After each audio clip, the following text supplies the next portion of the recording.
بسم الله الرحمن الرحيم. دي شقة في منطقة تصن اسكندرية، شارع 25 عمومي، شقة نموذج جانبي. الشقة 3 أوض ريسبشن، في عداد كهرباء، عداد مية.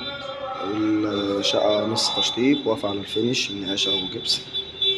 لو حد عايز على المفتاح مفيش مشكلة، حد عايز على الوضعها برضه مفيش أي مشكلة.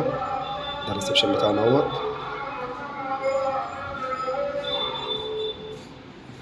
الشقة واجهتها بحرية مجروحة خالص، شايفين كده اهوت. شارع 25 اهوت، واجهة بحرية، شايف البحر اهوت.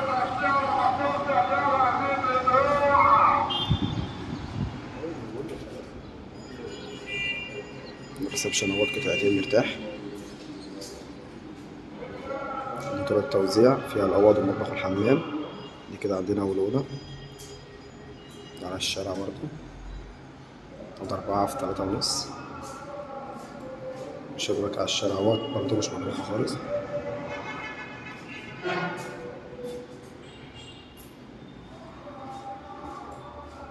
طرق التوزيع اهوت. ده المطبخ اهوت، مش الأجهزة كلها معانا مرتاحة.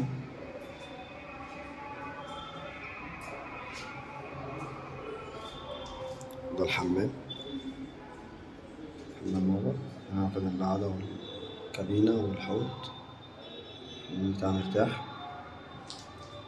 دي كده تاني أوضة برضو. الشقة مفيش حاجة على مناور، دي على الشارع اللي ورا برضو. شقة واخدة وش وضهر، الأوض كلها مرتاحة. دي برضه على الشارع مش على منور، يعني شايفين برضه.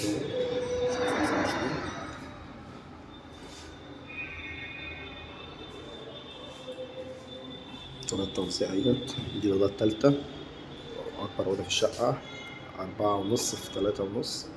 الأوض كلها أوض مرتاحة، يعني مفيش حاجة على مناور خالص.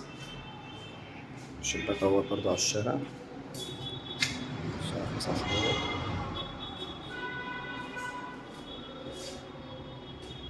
الشقة مساحتها 110 متر صافي، 3 أوض ريسبشن، عداد مية، عداد كهرباء، أسانسير. دور 15، البرج 16 دور لحد ملاك. العمارة على شارع 25 عمومي، شارع نموذج جانبي.